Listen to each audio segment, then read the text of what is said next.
had imagined my wedding day hundreds of times. A day filled with happiness, where I would walk down the aisle with a radiant smile beside the man I loved. But no one could have predicted that, in just one evening, all those dreams would shatter in the most brutal way. That day, I didn't just lose a marriage. I lost my faith in love, in the promises I once believed in. If someone had told me that this wedding would become a nightmare, etched into my memory forever, I would have never believed them. But reality is always more ruthless than any nightmare. The wedding was held at a luxurious hotel in San Francisco, a place Lucas and I had carefully chosen after months of planning. Everything was perfect, from the fresh flowers elegantly arranged across the hall to the soft piano music filling the warm and welcoming space. Family and friends from all over had gathered to witness this special moment, their faces glowing with joy. I remember the feeling of slipping into my pristine white wedding dress, my heart brimming with happiness and anticipation. I thought to myself, this is a moment I will cherish forever, the beginning of a beautiful new chapter in my life. Lucas, my fiancé, was a 35-year-old man, mature, successful, and seemingly perfect. I fell in love with him for his tenderness, his charming appearance, and the sweet promises he made about our future. He always told me I was the woman he wanted to spend his life with, that I was the missing piece to complete him. His words made me trust him completely, made me believe I had found true love. But what I didn't know was that behind his flawless exterior, there were things I had never truly seen. Mrs. Helen Ubia's mother was an elegant woman in her 60s, with a calm yet commanding presence. From the very first time we met, I could sense a cold distance from her. She never openly welcomed me as her future daughter-in-law, but I reassured myself that maybe she just needed time to accept me. I did everything I could to please her, to prove that I was worthy of her son. But on my wedding day, I finally realized that all my efforts had been in vain. That day I had no idea that in just a few hours everything would change forever. I had no idea that what was supposed to be the happiest moment of my life would turn into my deepest pain. And I had no idea that after that day, I would no longer be the same person I once was. The wedding reception took place in a breathtakingly beautiful setting. The grand chandeliers reflected warm golden light onto the meticulously decorated tables adorned with white and blue roses, the colors I had carefully chosen from the very beginning. Gentle music played in the background, mingling with the cheerful laughter and conversations filling the hall. I looked around, catching glimpses of familiar faces, family and friends raising their glasses in celebration. In that moment, I told myself that perhaps I had been worrying too much. Even though Mrs. Helen didn't seem entirely pleased with this marriage, I hoped that today, at least, she would put aside her reservations and share in her son's happiness. But I was wrong. As I was chatting with an old friend, a firm voice rang out behind me, making me freeze in place. "Ava, I need to speak with you." I turned around, locking eyes with Mrs. Helen's cold stare. Dressed in a deep burgundy evening gown, she stood there with her usual stern demeanor. She didn't wait for me to respond, merely gesturing toward a secluded corner of the reception hall. My heart tightened, but I followed, reassuring myself that she probably just wanted to exchange a few private words.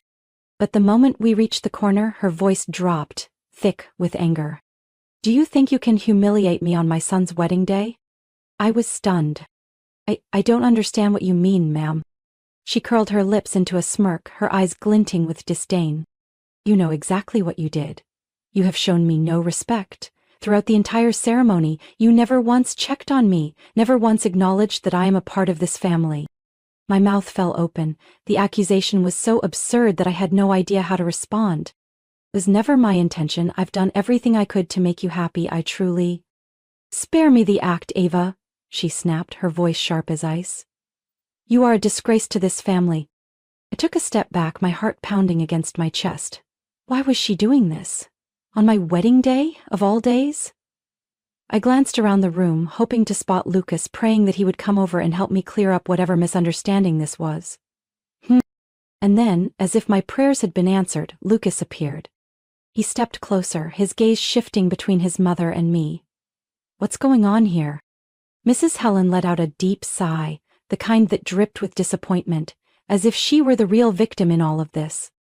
"Lucas, sweetheart, Ava has been incredibly disrespectful to me all evening. I have tried to be patient, but she has shown no regard for my feelings or anyone else in the family. I widened my eyes looking at Lucas, silently pleading for him to defend me. But his expression slowly shifted. No longer the warm, reassuring look I was used to, but one filled with doubt and irritation. Ava, is this true? My throat tightened. Lucas, you know I would never do that. This is a misunderstanding. He crossed his arms, his eyes darkening. I can't believe this. You really embarrassed my mother on our wedding day? I froze. This wasn't the man I had fallen in love with. This wasn't the man who had promised to protect me, who had once told me I was his whole world. I wanted to scream at him, to shake him out of whatever spell he was under. But before I could say another word, his voice cut through the air, colder than ever.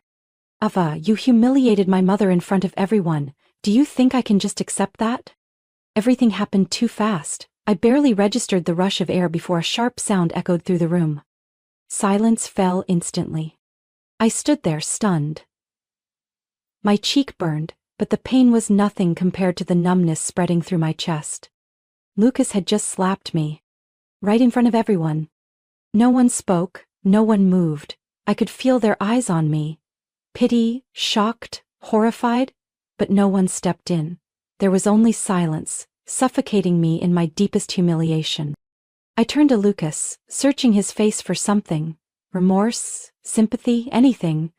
But all I saw was cold, unrelenting anger. You don't deserve to be my wife, he spat, loud enough for everyone to hear. You are a disgrace. I heard someone gasp, someone whispering in the crowd, but I didn't care anymore. Because in that moment, I finally understood. That slap wasn't just a moment of rage. It was a warning of something far worse, a sign that I had just stepped into a relationship beyond saving. And if I didn't leave soon, I would lose myself completely. But I didn't yet know that this slap was only the beginning of a nightmare far worse than I could have imagined. I sat in my empty apartment, the dim glow of the streetlights casting pale shadows across the walls. After Lucas's slap and the humiliation of my wedding day, I had walked out of that reception without looking back.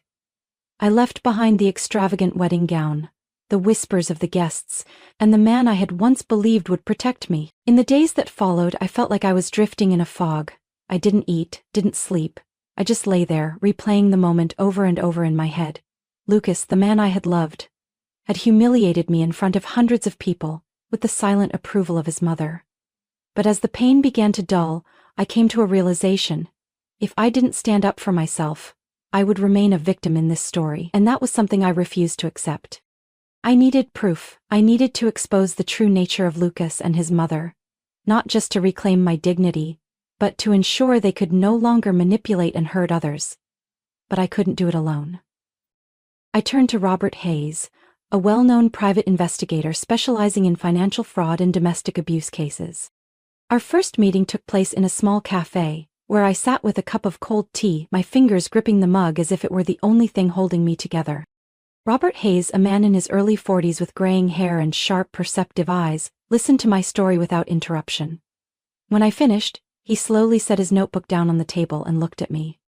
"Ms. Ava, are you ready to see this through to the end?" I took a deep breath, forcing my voice to stay steady. "I don't have a choice." And so our plan began. I started secretly recording every conversation with Lucas and Mrs. Helen. I hid a small recording device in my handbag, quietly capturing every insult, every moment of manipulation and degradation. It didn't take long for me to realize that their abuse went beyond cruel words. It was an entire pattern of psychological control that I had failed to recognize before. Lucas didn't just belittle me. He deliberately made me feel worthless. He controlled my finances, insisting that I hand over all my earnings so he could manage them better. Helen, with her polished, sophisticated demeanor, constantly planted seeds of self-doubt in my mind, telling me I wasn't good enough, that I didn't deserve Lucas, that I was nothing but a burden to their family.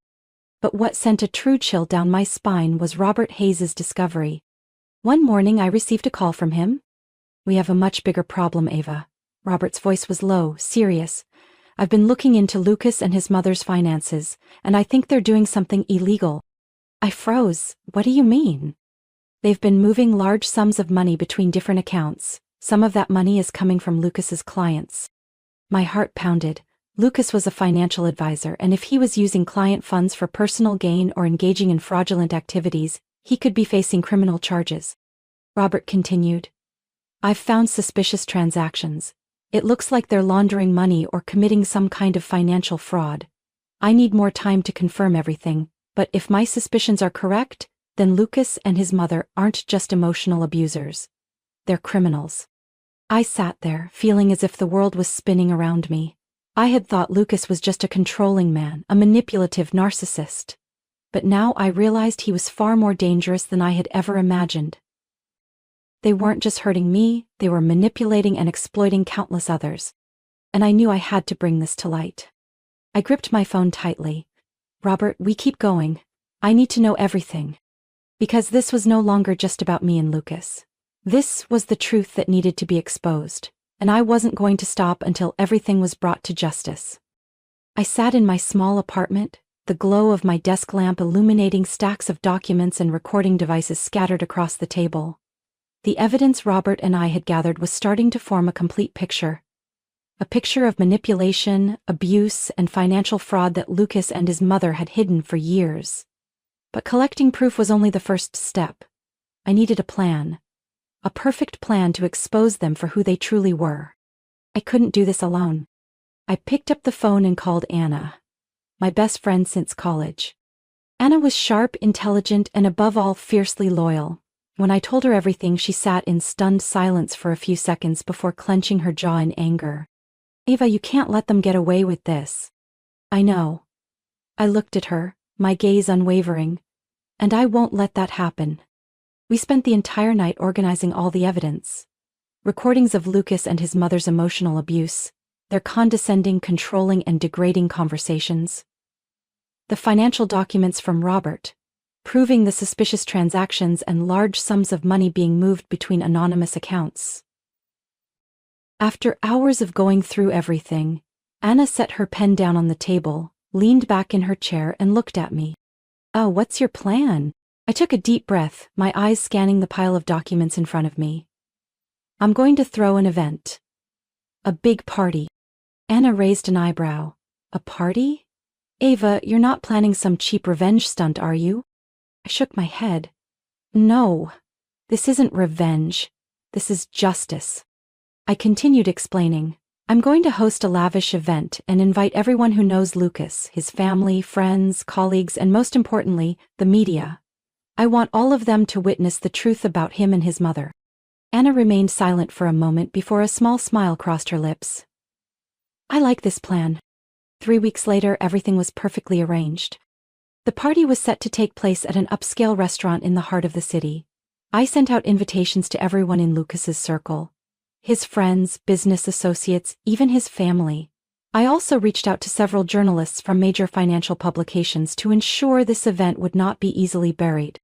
Lucas, of course, had no idea what was coming. When he received the invitation, he only sent a short, smug text. Finally ready to make amends? Good. At least you have some dignity left. I read his message and felt nothing. No anger, no pain. Just anticipation. The night before the event, Anna stood beside me, her expression tinged with concern. Are you sure you want to do this?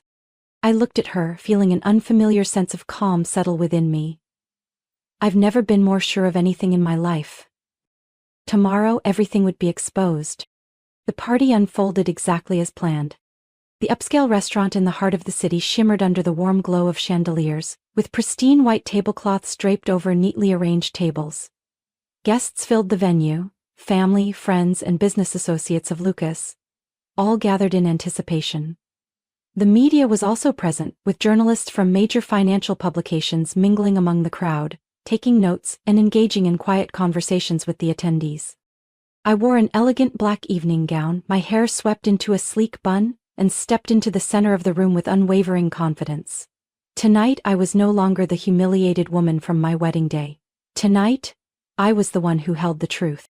Lucas and Mrs. Helen arrived right on time, just as I had expected. Lucas, dressed in a sharp black suit, wore his usual smug smile, striding into the room as if this event was meant to celebrate him. Mrs. Helen clutched his arm, radiating the same air of superiority, convinced that tonight would be yet another display of their wealth and influence. They had no idea they were about to fall from grace. The event began like any other grand gathering. Soft murmurs of conversation, bursts of laughter, the clinking of glasses toasting in the air. I played the role of the perfect hostess, greeting guests, exchanging pleasantries with journalists, before finally stepping onto the stage, microphone in hand, commanding the attention of the entire room. "Thank you all for being here tonight," I began, my voice calm but firm.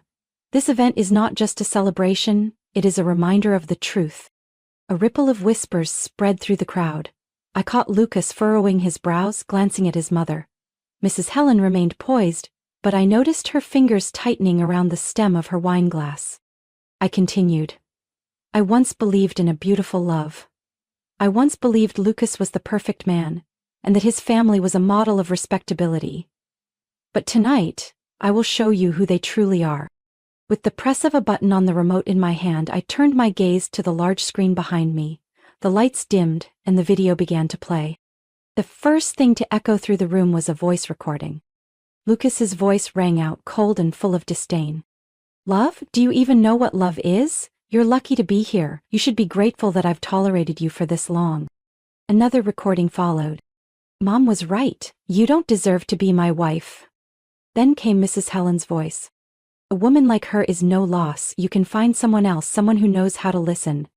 The room fell into a deafening silence. The murmurs from earlier had vanished, replaced by stunned expressions and even outrage. A few guests covered their mouths in shock, unable to believe what they had just heard. But I didn't stop there. The screen shifted to a series of financial documents. Suspicious transactions, irregular figures, undeniable proof that Lucas and his mother had embezzled money from their clients. I turned to the crowd. Lucas is not just an abuser. He is a fraud. Along with his mother, they have stolen from their clients, using their money for personal gain, manipulating and deceiving those who trusted them. Lucas shot up from his seat, his face drained of color, but he tried to keep his composure. "Turn this off now," he shouted, but no one in the room was listening to him anymore. Mrs. Helen stood up as well, her voice sharp with anger. "What do you think you're doing, Ava?" I met her gaze, unwavering. "I'm showing everyone the truth." Journalists had already begun taking notes, and some had raised their cameras to record the entire scene. Lucas tried to speak, but his desperate attempts to explain were drowned out by the furious whispers and murmurs of the crowd. The reputation that Lucas and his mother had built for years crumbled before their very eyes. I placed the microphone down and stepped off the stage as Lucas and Mrs. Helen struggled to withstand the storm of outrage crashing down on them. But there was no escape. Tonight, the truth had come to light, and I, the woman who was once their victim, had taken back control of my life. In the days following the event, the backlash spread like wildfire. The media covered the scandal extensively, exposing the evidence I had revealed. Major financial newspapers published detailed reports on the suspicious transactions in Lucas's firm, uncovering years of fraudulent activities orchestrated by him and his mother. Social media exploded with discussions about the scandal, with people relentlessly condemning Lucas and Mrs. Helen. Lucas, of course, tried to defend himself. He appeared on a local financial news channel, desperately trying to deny all allegations, calling the evidence I had presented fabricated and a conspiracy to ruin his reputation. But the recordings and financial documents were undeniable. Things quickly spiraled out of his control. Less than a week later, federal financial investigators stepped in. Government auditors combed through every account linked to Lucas and his mother. Untraceable funds, fraudulent contracts, and clear documentation of client embezzlement, all of it was laid bare. Lucas was summoned for questioning, and this time, there was no escape behind his lies. I remember the exact moment I received a call from my attorney, a sharp, no-nonsense woman named Rachel Carter. Her voice was firm and confident as she said, "Ava, we have an airtight case. Lucas has no way out." I closed my eyes and exhaled in relief. The legal battle began soon after. The lawsuit was officially filed in federal court. I had worked closely with Rachel to prepare meticulously, compiling all the critical evidence, from the audio recordings to the financial reports that private investigator Robert Hayes had uncovered. On the first day of trial, I walked into the courtroom with a sense of calm I hadn't expected. Lucas sat at the defendant's table looking noticeably worn down.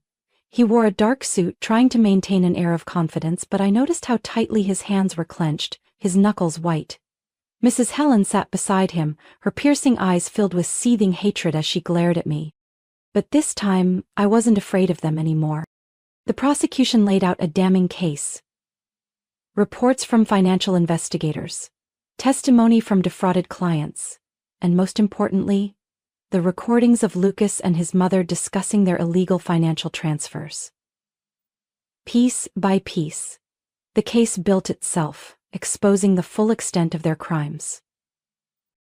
Rachel stepped forward, fixing her gaze on Lucas. Mr. Lucas, can you explain why your personal account received over $500,000 from client investments without any legal documentation? Lucas swallowed hard, struggling to find a response. I wasn't aware of those transactions. Rachel didn't give him a chance to evade. Then what about this recording? In it you told your mother, "Don't worry, the money won't be detected." How do you explain that? The courtroom fell into complete silence. Lucas lowered his head, unable to refute the evidence. The trial lasted for weeks, but the outcome had been clear from the very beginning. Finally, the judge delivered the verdict. Lucas was found guilty of financial fraud and abusing the trust of his clients. He was sentenced to 3 years in prison and ordered to repay the stolen funds. Mrs. Helen, while not facing jail time, was fined a substantial amount and lost all her credibility in the business world. I sat there quietly listening as the verdict was read. There was no sense of triumph, no joy in winning. Only a deep sense of peace. I had secured justice for myself. As the trial concluded, I stepped outside and took a deep breath. The warm sunlight touched my face, washing away the darkness of the past. But I knew there was still one last thing I needed to do. I had to free myself from this toxic marriage. A week after the trial, I sat in my lawyer's office, silently signing the divorce papers. With the final stroke of my pen, I closed the most painful chapter of my life. I was no longer Lucas's wife, no longer trapped under his or his mother's control. I was free. I left the city that had witnessed my darkest days and moved to a quiet suburb near Austin, Texas. My new home wasn't large, but it was cozy. A small wooden house nestled among lush green trees, far from the noise and chaos of the city. From my porch I could see rolling hills stretching out to the horizon, where the sunset painted the sky in brilliant shades of orange every evening. Here, I could breathe in the crisp, clean air, listen to the birds sing in the morning and, most importantly, I could finally feel truly free. Looking back on my journey, I realized I had changed, more than I ever thought possible.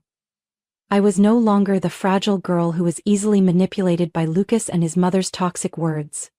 I was no longer afraid or doubtful of myself. I had stood up, exposed those who had hurt me, and most importantly, I had taken back control of my life. Anna had been a tremendous support throughout this entire journey. She visited me during my first week after moving, bringing a bottle of wine and her bright, familiar smile. We sat on the porch, sipping our drinks, quietly soaking in the peaceful surroundings. "You did it, Ava," Anna said, her eyes filled with pride. "You fought until the end and took everything back." I smiled softly, gazing at the swirling wine in my glass. "I couldn't have done it without you and Robert Hayes." Anna shook her head. "We only helped you gather the evidence." But standing up, facing the truth, that was all you. You're so much stronger than you think, Ava. I fell silent. The memories of the trial, the courtroom, the stunned and defeated expressions on Lucas and Mrs. Helen's faces as they were exposed. It all played vividly in my mind. I had once thought I would feel a sense of satisfaction watching them fall, but instead, all I felt was peace. I never needed revenge. I only needed justice. And I had won that. After leaving Austin, I decided that I wouldn't just move on from my past, I would use it as fuel to help other women who had been trapped in the same kind of toxic relationships.